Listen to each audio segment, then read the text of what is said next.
یہ ایک سچی کہانی ہے۔ یہ کہانی مجھے میری دوست نے سنائی تھی۔ اس کے بچپن میں یہ واقعہ ہوا تھا۔ آگے کی کہانی اس کی زبانی ہی سنیں۔ جب میں چھوٹی تھی تب ہم گاؤں میں رہتے تھے۔ وہ ایک چھوٹا سا گاؤں تھا۔ سب کو پتہ ہے گاؤں کا ماحول کیسا ہوتا ہے۔ وہاں سب خوشی غم میں ساتھ ساتھ ہوتے ہیں۔ ہم جس محلے میں رہتے تھے وہاں ایک 26-27 سال کا لڑکا رہتا تھا۔ اس کا نام عظیم تھا۔ ہم بچے تو عظیم بھائی کہتے تھے۔ ان کے والدین کا انتقال ہو چکا تھا۔ وہ اکلوتے تھے۔ عظیم بھائی اخلاق کے بہت اچھے تھے۔ سب گاؤں والے ان کی تعریف کرتے تھے۔ سب خواتین نے سوچا عظیم بھائی کی شادی کروا دیتے ہیں، ایسے ان کا اکیلا پن دور ہو جائے گا۔ جب سب خواتین نے عظیم بھائی سے رائے پوچھی تو عظیم بھائی نے رضامندی ظاہر کر دی، اور پھر تو سب لڑکیوں کی تلاش میں لگ گئے۔ ہمارے پڑوس والی آنٹی نے دوسرے گاؤں کی ایک لڑکی کا بتایا۔ وہ بس ماں بیٹی تھی، غریب تھے۔ ہم سب لڑکی دیکھنے دوسرے گاؤں گئے۔ میں چھوٹی تھی۔ عظیم بھائی کی شادی کی خوشی میں سب جگہ جاتی تھی۔ لڑکی کا نام مدیحہ تھا۔ مدیحہ بھابھی بہت پیاری تھی۔ مجھے تو بہت پسند آئی تھی۔ اور یوں مدیحہ بھابھی شادی ہو کے ہمارے گاؤں، ہمارے محلے میں آ گئی۔ مدیحہ بھابھی دیکھنے میں جتنی پیاری تھی، ان کا اخلاق اس سے اچھا تھا۔ ایک ہفتے میں سب گاؤں والے بھابھی کی تعریف کرنے لگے تھے۔ بھابھی کی شادی کو 1 سال سے اوپر ہو گیا تھا۔ بھابھی کو بیٹا ہوا تھا۔ سب گاؤں والے خوش تھے۔ سب نے بھائی کا بہت خیال رکھا۔ بھابھی کا بھی بہت خیال رکھا۔ وہ دونوں بہت خوش تھے۔ کچھ دنوں سے بھابھی اداس تھی۔ عظیم بھائی نے وجہ پوچھی تو بھابھی نے کہا، مجھے اپنی ماں کی یاد آ رہی ہے۔ میں کچھ مہینے اپنی ماں کے گھر چلی جاؤں۔ اور عظیم بھائی دوسرے دن بھابھی کو ان کے گاؤں چھوڑنے چلے گئے۔ بھابھی کا گاؤں بہت دور تھا۔ 1 دن لگ جاتا تھا جانے میں۔ بھائی بھابھی کو چھوڑ کر 1-2 دن رک گئے اور پھر واپس آ گئے۔ بھابھی کی امی بہت خوش ہوئی بیٹی اور نواسے سے مل کر۔ جون کا مہینہ تھا۔ بھابھی کی امی کھیتوں میں کام کرتی تھی۔ بھابھی کے گھر میں صحن میں نیم کا بہت بڑا درخت تھا۔ میں کھیت میں کام کرنے جا رہی ہوں، تم درخت کے نیچے نہیں جانا، بھوک لگے تو کھانا کھا لینا، بھابھی کی امی نے بھابھی سے کہا۔ بھابھی کی امی بچپن سے ہی بھابھی کو پیڑ کے نیچے جانے سے روکتی تھی۔ وجہ پوچھو تو کہتی تھی کہ وہاں اثرات ہیں، وہاں نہیں جانا۔ جون کا مہینہ تھا، بہت گرمی تھی۔ بچہ گرمی سے رونے لگا۔ لائٹ بھی چلی گئی تھی۔ بچے کو دودھ پلایا، بچہ پھر بھی روتا رہا۔ بھابھی چپ کروا کر تھک گئی۔ بچے کا رونا دیکھا نہیں جا رہا تھا، اور تبھی بھابھی نے چارپائی درخت کے نیچے بچھائی اور بیٹھ گئی۔ بچے کو ہوا لگی تو بچہ بھی چپ ہو کے سو گیا، اور بھابھی بھی ساتھ ہی لیٹ گئی، اور بھابھی کی آنکھ لگ گئی۔ بھابھی کی آنکھ امی کی آواز سن کر کھلی۔ مدیحہ، یہ تو نے کیا کر دیا؟ میں نے تجھے منع کیا تھا درخت کے نیچے آنے سے، اور تو یہاں آ کر سو گئی۔ امی نے پریشان ہو کر کہا۔ ارے امی دیکھو، کچھ نہیں ہوا، تم ایسے ہی وہم کرتی تھی، اتنی ہوا تھی، بہت اچھی نیند آئی، بھابھی نے اٹھتے ہوئے کہا۔ اللہ کرے سب ٹھیک ہو، بھابھی کی امی نے کہا، اور بچے کو لے کر اندر آ گئی۔ رات میں دونوں ماں بیٹی نے کھانا کھایا اور سو گئی۔ تبھی کسی کی چیخ سے ماں کی آنکھ کھلی تو دیکھا مدیحہ بھابھی چارپائی پر منہ نیچے کر کے بیٹھی ہے۔ کیا ہوا مدیحہ، ایسے کیوں بیٹھی ہے؟ اور یہ بچے کو کیا ہوا ہے؟ ماں نے کہتے ہوئے بچے کو اٹھایا تو بچہ بے جان تھا۔ ماں دھک سے رہ گئی۔ بچہ مر چکا تھا۔ جس بات کا ڈر تھا وہی ہوا، میں اس لیے منع کرتی تھی، ماں نے روتے ہوئے کہا۔ بھابھی تو صدمے میں تھی۔ ماں نے رات کو ہی داماد کو اطلاع بھیج دی اور کہا بچے کی طبیعت خراب ہو گئی تھی، ہسپتال جانے تک بچہ مر گیا، اور بھابھی سے بھی یہی بولنے کا کہا، سچ نہیں بتایا۔ رات کو ہی بچے کو ماں نے غسل دے دیا۔ جب غسل دے رہی تھی تب دیکھا بچے کے گلے پر انگلیوں کے نشان تھے، جیسے کسی نے گلا دبایا ہو۔ ماں نے داماد کے آنے تک بچے کو کفن پہنا دیا۔ داماد کے آنے کے بعد بچے کو دفنانے لے گئے۔ کفن دفن سے فارغ ہو کے بھائی کچھ دن وہیں رک گئے۔ بھابھی بالکل خاموش تھی۔ کچھ دنوں بعد بھائی بھابھی کو لے کر واپس آ گئے۔ واپس آنے کے بعد بھابھی خاموش رہتی تھی، کسی سے بات بھی نہیں کرتی تھی۔ سب گاؤں والے بھابھی کی دل جوئی میں لگے رہتے، سب کہتے کہ بچے کا صدمہ لے لیا ہے۔ ہم بچے بھی جاتے بھابھی کے پاس، پر وہ ایک جگہ ہی بیٹھی رہتی، ہم سے بات بھی نہیں کرتی تھی۔ دن ایسے ہی بیت رہے تھے۔ 1 سال ہو گیا تھا۔ بھابھی کو دوسرا بیٹا ہوا تھا۔ بھابھی پہلے کی طرح نارمل ہو گئی تھی۔ سب گاؤں والے شکر کرنے لگے۔ بھابھی بچے کا بہت خیال رکھتی۔ اب تو وہ اپنی ماں کے گھر بھی نہیں جاتی تھی۔ 2 سال بعد بھابھی کو تیسرا بیٹا ہوا، سب بہت خوش تھے۔ اس عرصے میں بھابھی کی ماں کا انتقال ہو گیا تھا۔ بھابھی دونوں بچوں کا بہت خیال رکھتی، 1 منٹ بھی دونوں کو دور جانے نہیں دیتی۔ پھر 1 سال بعد بھابھی کی بیٹی پیدا ہوئی۔ عظیم بھائی تو خوشی سے پھولے نہیں سماتے تھے۔ سب ٹھیک تھا، سب خوش تھے۔ بیٹی 1.25 مہینے کی ہو گئی تھی۔ ایک رات سب نے کھانا کھایا۔ بھابھی نے بیٹی کو دودھ پلایا اور سلا دیا، خود بھی سو گئی۔ صبح ہوئی تو دیکھا بیٹی مردہ پڑی ہوئی تھی۔ بھابھی تو دیکھتے ہی سکتے میں چلی گئی۔ عظیم بھائی بھی غمزدہ تھے، گاؤں والے ہی سب سنبھال رہے تھے۔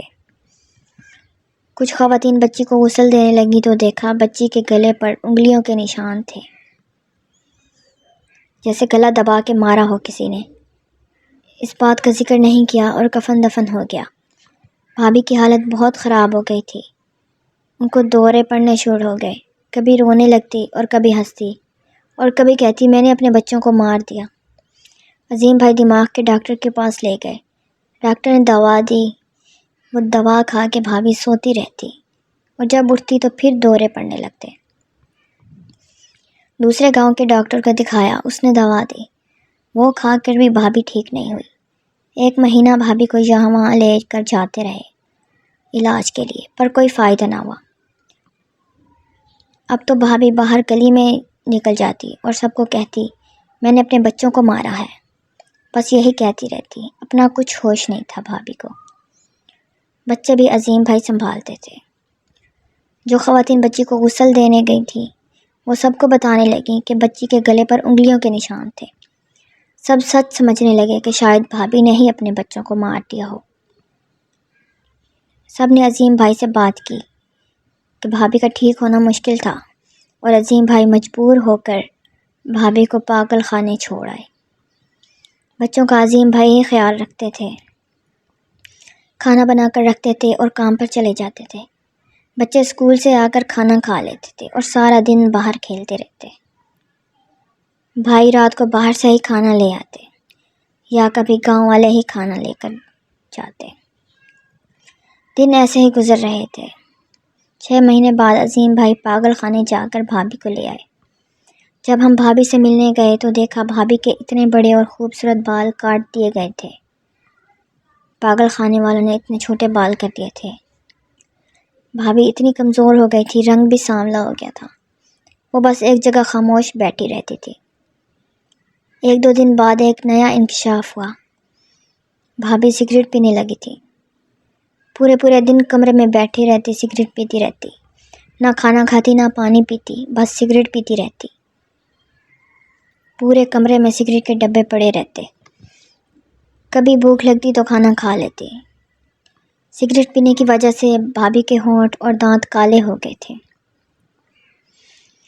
بھابھی نہ بچوں کی طرف دیکھتی نہ بات کرتی تھی۔